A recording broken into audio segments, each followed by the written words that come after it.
के खास आयोजन गल्पगोई में आपका हार्दिक स्वागत है, अभिनंदन है।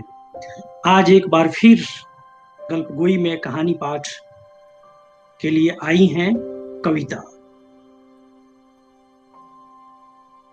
इनके 7 कहानी संग्रह प्रकाशित हैं। मेरी नाप के कपड़े, उलट बांसी, नदी जो अब भी बहती है, आवाजों वाली गली, क से कहानी, घ से घर। कविता के 2 उपन्यास भी छप चुके हैं। मेरा पता कोई और है, ये दिए रात की जरूरत थे। कविता ने कुछ पुस्तकों का संपादन भी किया है। राजेंद्र यादव, कमलेश्वर, मोहन राकेश और नामवर सिंह के पत्रों का संपादन अब वे वहां नहीं रहते, खास तौर से उल्लेखनीय है। मैं हार्दिक स्वागत करता हूं गल्पगोई की आज की मेहमान कथाकार कविता का एक बार फिर कहानी पाठ के लिए, और आमंत्रित करता हूं कि वो आएं और अपनी कहानी पढ़ें। कविता। नमस्कार, मैं कविता देशज के गल्पगोई कार्यक्रम में पुनः उपस्थित हूँ। जो कहानी मैं आज पढ़ने जा रही हूँ उसका शीर्षक है कथा अकथा। यह एक छोटी सी कहानी है, लेकिन मेरी प्रिय कहानियों में से एक। कहानियों की उसकी जिद है कि कभी थमती ही नहीं, और कहानियां हैं कि मेरे पास ठहरती ही नहीं। उसे अनसुना करती हुई सोचती हूँ, यह रात और कहानियों का वास्ता बड़ा अजीब सा होता है। कहानियां रात के पीछे भागती है या रात कहानियों के साथ जागती, बड़ा घालमेल है नया। कहती हूँ एक था राजकुमार और ठिठक जाती हूँ, एक थी परी और बिदक जाती हूँ, एक था जंगल और उसमें गुम हो जाती हूँ। यह भी नहीं, दैत्य जानवर न। एक था राजा, एक थी रानी, और कहकर खुद ठहरू हिचकू कि वही टोक देती है। यह तो बहुत पुरानी कहानी हुई, राजा रानी अब कहाँ होते हैं। फिर क्या सुनाऊं उसे जो बिल्कुल उसके लिए हो, क्या सुनाऊं जो उसे अपनी सी लगे और जिसकी सीख भी सीख सी दिखती न हो, पर हो सचमुच की जिंदगी में खूब कारगर। उसकी आंखों की चमक से यकीन था कहानी ठीक चल रही है। इत्मीनान की एक सांस लेती हूँ, यह जानते हुए भी कि अधिक इत्मीनान हमें लापरवाह बनाता है। यह कहानियां सुनाने का चलन आखिर शुरू किया तो किसने किया, मैं मन ही मन झुंझलाती हूँ। कहानियों को भोली भाली मासूम सी नींद न आने पर ली जाने वाली मीठी खुराकों वाली मीठी मीठी नींद बुलाने वाली नन्ही मुन्नी गोलियां समझने की भूल हद दर्जे की बेवकूफी है, खासकर अपने नन्हे और नादान बच्चों की खातिर। यह एक लत है जो आपको कहीं का नहीं छोड़ती, और पकड़ कब लेती है यह पता ही नहीं चलता। यह लत हद से ज्यादा खतरनाक है। फिर वे जिंदगी भर कल्पनाजीवी होते हैं, या फिर आदर्शवादी, या फिर कहानियों के राजकुमार राजकुमारियां। जिंदगी भर प्रतीक्षा करती कोई सिंड्रेला, या उसकी जूतियां लेकर उसे तलाशता कोई राजकुमार। असली जिंदगी में जिसके जैसा कोई होता ही नहीं। कहानियों पर भी यह टीप जरूरी है, केवल वयस्कों के लिए। मुझे टोकती है वो कहानी, सुना रही हूं ना, सोचने तो दो, दम लेने दो जरा। इतना भी क्या सोचना, पापा रोज सुना देते हैं जल्दी से भी। मैं कहती नहीं पर सोचती हूँ, वे हर तरह की ऊंच नीच गलत सही सोचने समझने माँ हम माए ही क्यों उठा लेती, पर प्रत्यक्षता साफ साफ कहती हूँ तो फिर सोचना, मैं पापा नहीं हूं ना बेटा। मेरी आंखों में की चमक में है कुछ शायद, वह प्रतीक्षा में उकड़ू लेट गई है, आंखों में ढेर सारी उत्सुकता और भोलापन लिए हुए।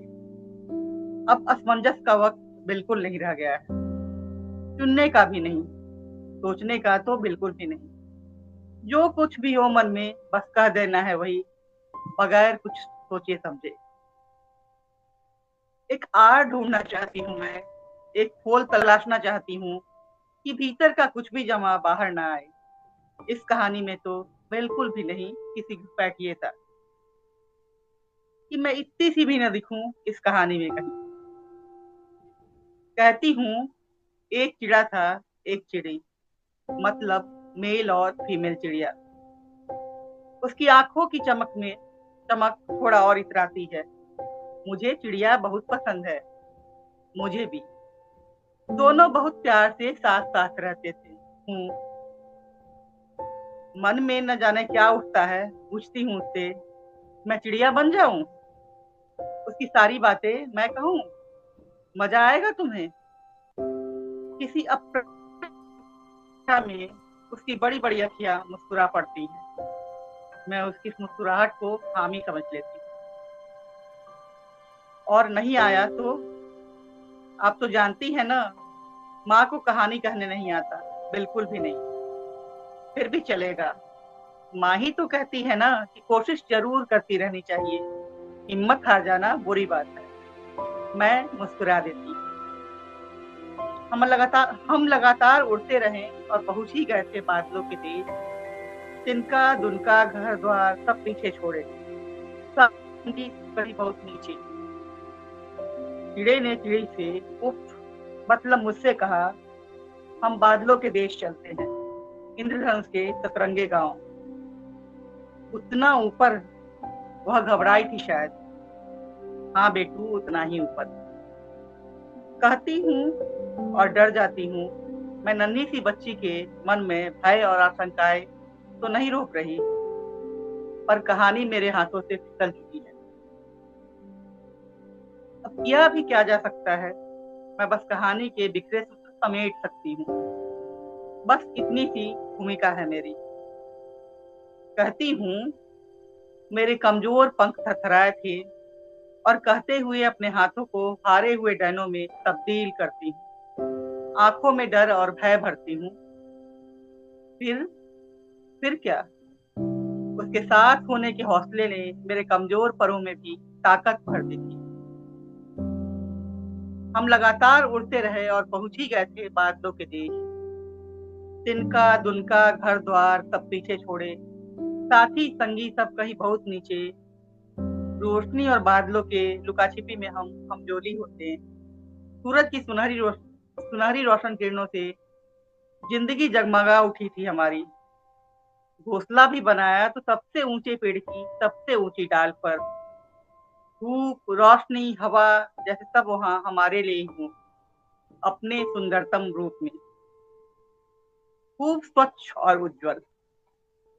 घोंसले से सिर निकालें तो पहरेदारी करते मिलते हमारे सुख भरे घोंसले के। हवाएं मीठी मीठी लोरिया बनकर गुनगुनाती रहती हमारे कानों में। सारी चिड़ियाओं को रस होता। बुजुर्ग कहते, इतना ऊपर भी उड़ना ठीक नहीं, जमीन से हमेशा करीब होना चाहिए, और अपनों का साथ भी। उसकी आंखों की चमक से यकीन था कहानी ठीक चल रही है। इत्मीनान की एक सांस कलेजे में बटोरती हूँ, यह जानते हुए भी कि अधिक इत्मीनान हमें लापरवाह बनाता है। हम ढील छोड़ देते हैं अपनी कोशिशों में, हम कमजोर पड़ जाते हैं हौसलों में। होता भी बिल्कुल वैसा ही है। मैं चूकती हूँ और कहानी अपनी राह निकल लेती है। अब वह मेरे बस में कहाँ। समझ, सीख, पकड़ जैसे शब्द अब बेमानी जान पड़ते हैं। अब बगैर सोचे समझे कहानी की उंगलियां थाम कर चलना होगा। तुम तो जानती हो ना बेटा, जिंदगी में कुछ भी स्थिर नहीं होता। घड़ी की सुइयां निरंतर अगले अंक को पहुंचती हैं, दिन रात सुबह शाम तो अपने दूसरे पड़ाव को। मौसम भी बदलता है हर बार, तो घोंसले के भीतर का मौसम भी रंग बदलने लगा था, कीड़े के मन अंदर का भी। सूरज की रोशनी इतनी तेज होने लगी थी कि तन मन झुलसाने वाली। हवाएं अब सुकून बनकर नहीं आती थी, अंधर बसाए रहती थी अपने भीतर। और चांद भी अब शीतलता नहीं देता था, रगों को जकड़ डालने वाली, जमा देने वाली ठंड। बेटी के चेहरे पर उगी आशंका की रेखाएं पढ़ रही हूं मैं। डर की परछाइयां जो इधर उधर उगती आ रही हैं हौले हौले। मैं पूछती हूँ, डर रही हैं आप? वह अपने डर को झुठलाती है और उसका यह झूठ मुझे गुस्सा नहीं दिलाता, हल्की सी खुशी थमाता है, एक कच्चे वादे सा यकीन की। कहानी निकल चुकी है अपनी यात्रा पर और अब उसे रोक लेना मुमकिन नहीं, बस भरोसा रखना होगा। यह चिड़ी बीच में कहां से आई मॉम? चिड़ी तो आप थी ना? नहीं बेटा, कोशिश किया पर मैं चिड़ी नहीं हो पाई। उसकी रुआसी तक अपने गले लगा संभालती हूँ। मैं कहा मांगती हूँ। चिड़े के मन में भी न जाने कितने अंधर थे, कितनी तेज चलती हुई हवाएं। 100 सूरज की आग होती उसके हर एक बोल में। आकाश की ऊंचाइयों में जीने वाला ऊंचाइयों के खतरे गिनाने लगा था, केवल घोंसले में जीने के फायदे बताने लगा था। उसने मेरे रंगीन परों को अपनी पैनी धीरे धीरे उतरा था। बच्ची की आंख में जो था उसका अनुवाद कोरी उदासी के सिवा और कुछ कहाँ हो सकता था। वह सफा पढ़ लेने के बाद जवाबदेह और दुखी होती हुई मैंने कहा था, कहानी को यहीं छोड़ देते हैं। नहीं, कहानियां अधूरी नहीं छोड़ते, वरना रास्ता भूल जाते हैं। किसने कहा? नानी ने। मैं उसे अपने सही दुरुस्त करती हूँ। हाँ, जिंदगी के रास्ते। सुनो, और तब जबकि मैं कुतरे परों के साथ घोंसले में जीने की आदी होने लगी थी, वह फिर से मुझे आजाद उड़ान की हिदायतदारी वाली दलीलें सुना रहा था। जिंदगी को घोंसले में बांध लेने की खामियां बताते हुए घोंसले को अपनी उसी नुकीली चोंच से विक्षत कर रहा था। घर बंधन है, घर आजादी की उड़ान में बाधक है। वह कमजोर बनाता है, निहायत कमजोर और भीरू, कायर भी। क्षत विक्षत मतलब टूटे फूटे हुए, साबुत नहीं। भीरू, कमजोर और कोप। फिर चिड़िया ने क्या किया? चिड़ी नहीं जानती कि आहट पंखों से फिर उड़ पाएगी या नहीं। उसे तो यह भी पता नहीं कि आकाश को ऊंचाइयों की तरफ अब उससे देखा जाएगा भी या नहीं, या फिर थके हारे मन और टूटे आहत शरीर के साथ जमीन पर औंधे मुंह गिर पड़ी होगी। उसकी रुआसी आवाज को मैं भरसक अपने गले लगा संभालती हूँ। यह उसे हिम्मत देना है या खुद को हौसला देना, मुझे नहीं पता।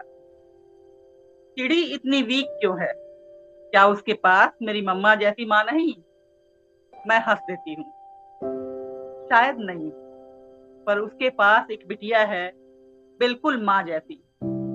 हम सब खूब हंसते हैं इस बात पर, क्यों पता नहीं। बहुत बहुत शुक्रिया कविता जी अपनी इस कहानी के लिए। आपकी यह कहानी